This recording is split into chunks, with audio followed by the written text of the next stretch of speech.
పార్వతీపురం మన్యం జిల్లా రస్తా కుంటుబాగు సమీపంలో జీపు అదుపు తప్పి ఎదురుగా ఉన్న కల్వర్టను ఢీకొట్టింది.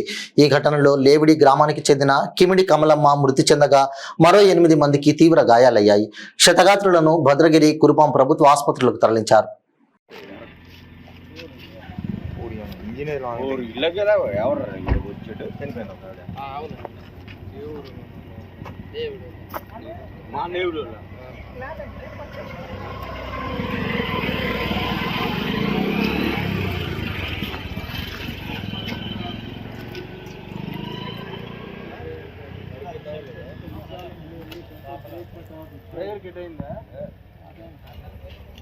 రస్తా కుంటబాయి దగ్గర రోడ్ ట్రాఫిక్ యాక్సిడెంట్ ఒకటి అయింది.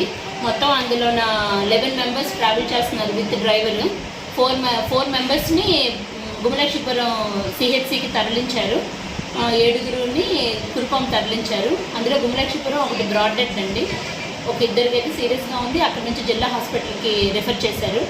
మా దగ్గరికి కురుపాం 7 మెంబర్స్ వచ్చారు. అందులో 4 to 5 మెంబర్స్కి సీరియస్గా ఉంది. అందరికీ ఏదో ఒక దగ్గర ఫ్రాక్చర్స్ ఉన్నాయి. అందరినీ జిల్లా హాస్పిటల్కి నెక్స్ట్ చికిత్స కోసం పంపించాము.